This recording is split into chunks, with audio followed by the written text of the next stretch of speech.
Coming to paperback and e-readers from SJS Direct, Isis, House of Isis, the goddess next door takes on a hustling Hotep high priestess in Harlem in this Afrocentric Isis series adventure. Pre-order Isis, House of Isis on Amazon.com today. Acclaimed comic book writer Brian Michael Bendis is scheduled to start writing a run of Superman comics.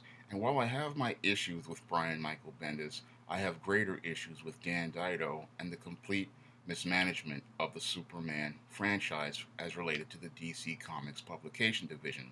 Because the decisions he has made in trying to bring in this era of Bendis show me he hasn't learned anything about the publishing business in the last 20 years. Now, the Superman franchise has been doing fairly well as a result of the DC Comics Rebirth event, and many of the titles in the Superman line have been getting some very strong sales so far. Many of the Superman books, like Super Sons, Supergirl, Superman, and Action Comics, are starting to build some fairly decent momentum, and they're starting to gain some readership. Unfortunately, your Dan Dido, in the hopes of trying to woo Brian Michael Bendis, has decided to kill all that momentum that those books were gaining by canceling all those titles and then starting them all over with new #1 issues. Now, there's a rule in publishing that goes like this. If something is selling, you just leave it alone. But your Dan Dido, thinking about the short-term game that has crippled the comic book industry over the last 25 years, is only thinking about the sales of that new #1 issue. Now, we've already had 3 or 4 #1 issues of Superman, and they've all been false starts. And having a new #1 issue, yes, it will get a spike in sales because people are hearing that Brian Michael Bendis is the writer of this series, but then the book will quickly fall back down. And what I'm seeing long term is it's not worth sacrificing all the momentum that the Superman titles have gained over the last couple of years as a result of the Rebirth event. Now, these books are basically getting 40,000 orders and about 20 or 25,000 sales, and that's not worth sacrificing because these books are starting to build an audience and they're starting to build momentum. So all those readers who came into Superman, all those readers now have no incentive to keep buying Superman because they're seeing that the original creative team that made Superman great is leaving, and Brian Michael Bendis is now taking over. Moreover, a lot of people who bought books like Super Sons, I have an understanding of why they're so angry, because just as they're starting to get into this book and starting to like these characters, they're having the rug yanked out from under them, and they're not going to be able to follow the adventures of characters they have started to form relationships with. And this is a big problem as related to DC Comics and Marvel Comics. Just as these series start to build some fairly decent momentum, they always wind up getting canceled, and that's what leads to a lot of readers becoming very frustrated, because just as they're starting to get into these books and start to enjoy them and start anticipating the next issue, the publisher then cancels the series, and then they have no incentive to keep buying the books. Yes, short term they make money on a new #1 issue, but what they can't do is they can't take the forward momentum and sell the next month's issue, nor can they sell the back issues, and that makes it harder for comic shops to sell comic books, because comic book shops make their money not just from selling the issues that are currently on the shelves, but they make money from selling the back issues. And the back issues only sell if the current issue is good. And when I take a look at Brian Michael Bendis' track record, he has shown me that he is not very consistent as a writer. Yes, in the early days when he was writing Daredevil, he was a fairly decent writer. But when I take a look at his awful Iron Man run, he has shown me that he doesn't really have the chops for writing a character like Superman. Yes, he has a big name, but that's all he seems to have, and I don't think it's worth taking a risk on a guy just on his name alone. And what I really have a real issue with is canceling all these books and making it look like Brian Michael Bendis is bigger than Superman, because that's what Dan Dido is doing when he goes out here and cancels all these titles. He's making it appear that Brian Michael Bendis is the star and not Superman. And in the comic book business, no creator should be considered bigger than the creations that are out here. Icons like Superman needed to be treated with respect, and it should be an honor to work on those titles. I never saw legends like John Byrne go out and demand a new #1 issue.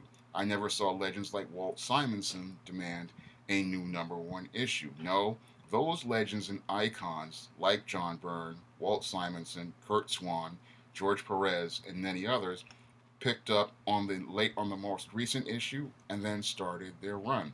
And once they started their run, people picked up those books and they picked them up, and the book continued to gain momentum. Because when I think about Thor 337, that was the book that started Walt Simonson's run. And a lot of people didn't care that it was number 337. They came in because it was ushered in a brand new era of Thor comics, and the book was able to continue building momentum and continuing to get new people to keep buying the comic. No one really cares about the creator getting a new #1 issue. They care that the issue that they're producing is a top-notch book. And Brian Michael Bendis could have shown how much respect he had for the Superman character by saying, no, I don't need you to cancel all of these books. What I need you to do is just let me take on the next issue so that the book can continue building forward momentum, because the forward momentum is what's going to build the stronger sales and get the new readers to come in. Just hearing this guy's name alone on a new #1 issue, that may get you a short spike, but what will get you the longer spike and the longer surge and keep the momentum going is just him coming in on that next issue, and then everything moving forward from there. Because then, as he takes on that next issue, they'll buy that issue, but they'll also start buying the back issues as well. And that's something that DC Comics and has been tripping over its feet on for the last 20 years. Because I remember when Dan Dido first came to DC Comics, and he canceled 2 books that were selling in the Batman franchise. He canceled Robin and he canceled Nightwing, books that were selling 100,000 sales, and he cancels them because he wants to go in a quote-unquote new direction in the Batman franchise.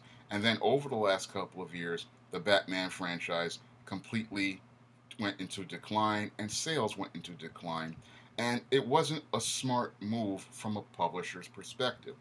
Now, there's a rule in publishing that if something is selling, you just leave it alone, because in the publishing business, 90% of all books fail, and you need the books that are selling in order to pay for the books that wind up not selling. So I look at Dan Dido's decision when he canceled Robin and Nightwing back in the early 2000s as a mistake that cost DC Comics sales, and I'm looking at his decision to cancel these Superman titles, which were building up a strong word of mouth, like Supergirl, like Super Sons, like Superman, and Action Comics, as the same type of mistake. Because when you have books that are selling, you need those books to keep selling. So you just leave them alone, you let them sell, and then you focus your money on trying to bring in new franchises and new properties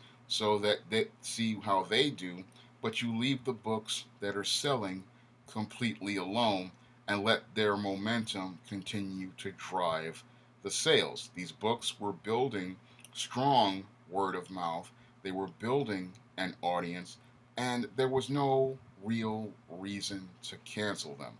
If a book is selling in the publishing business, no one touches it. It's just like if J.K. Rowling has Harry Potter going on and it's selling 7 to 8 million copies, them deciding, oh, we're going to end Harry Potter and reboot it, that's a really stupid decision because this is selling. This is making money.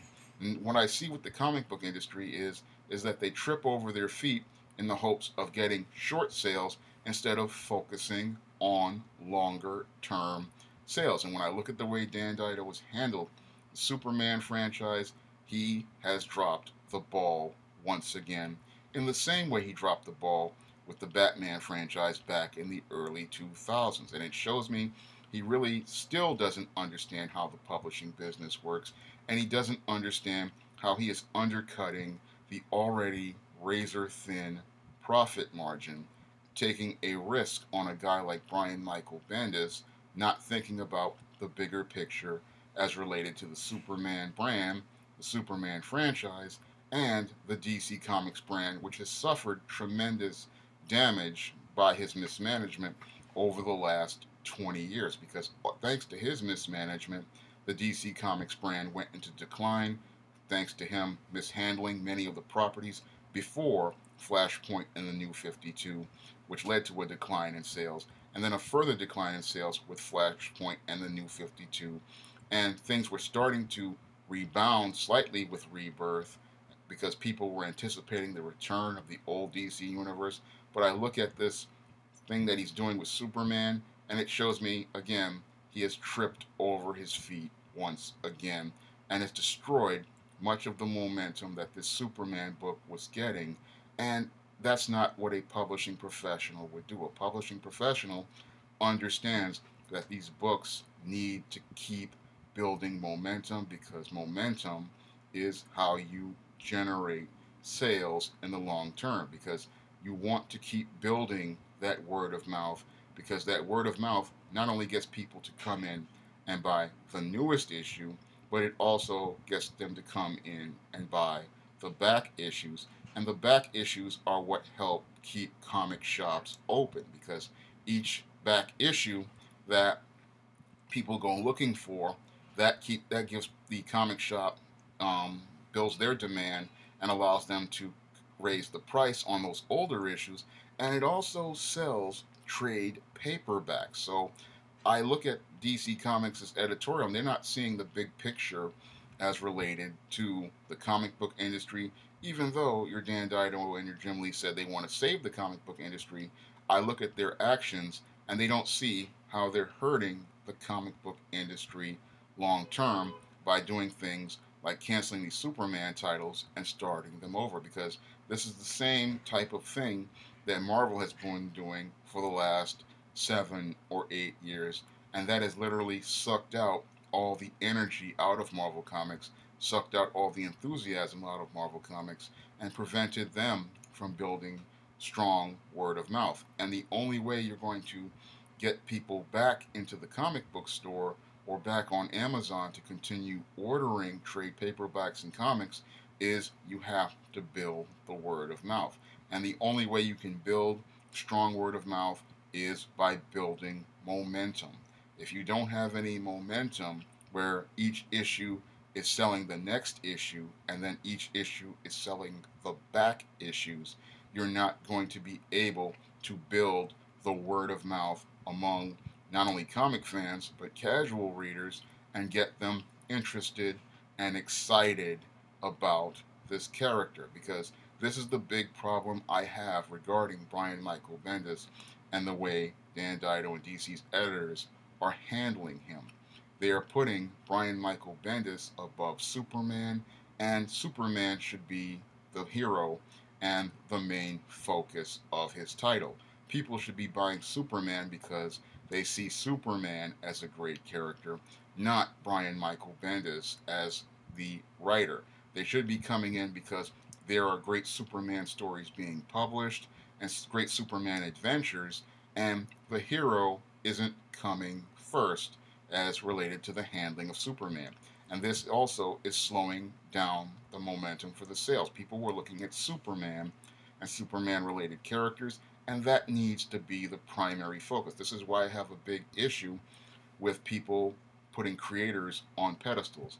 No one should be bigger than the characters. Not myself, not Jeff Johns, not George Perez. No one should be bigger than the characters. And the way they're treating Brian Michael Bendis is making him bigger than Superman. We come to see an interpretation of Superman, but Superman should be the focus, just like any other character needs to be the primary focus. We're coming in because we want good stories, and when I take a look at the way Dan Dido and DC Comics are handling things, they are doing things that are going to impede people from seeing what makes these characters great, and instead, all they're doing is focusing on Brian Michael Bendis and all of his drama.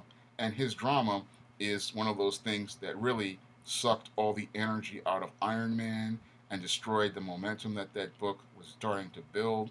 Because once he started telling his stories about Riri Williams instead of Tony Stark, that book wound up falling off a cliff because it was all about Bendis and not about Iron Man. And I really would hate to see that happen to Superman because when I think about Superman, I want to think about Clark Kent and the Daily Planet, not having all these new types of characters brought in to sate Brian Michael Bendis' ego and his need to create characters based on his family. I want to see action and adventure featuring the Man of Steel and his Rogues Gallery, and I would like to see a fresh take on things. That's what I want to see on a Superman run.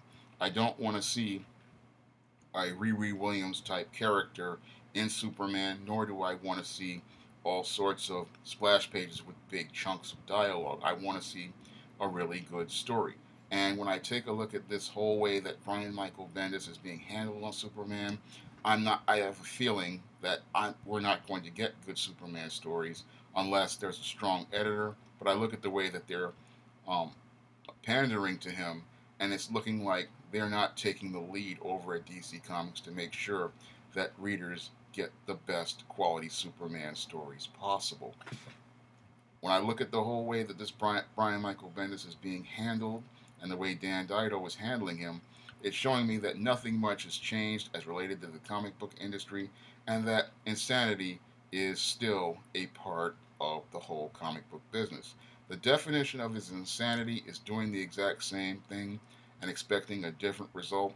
And I have a feeling that a Superman #1 that made by Brian Michael Bendis will be just as bad as a new 52 issue of Superman #1 that was virtually unreadable and DOA when it first got published. If you'd like to try some of my SJS Direct publications like the ISIS series, the E-Steam series, The Temptation of John Haynes, and the Spinsterella trilogy, you may do so by clicking the link to Amazon.com. And if you want to donate some money to help me pay for the SJS Direct 2018 catalog, you can donate to my Patreon by clicking the link in the description box. That's all I have to say for this video. You can comment, rate, and subscribe.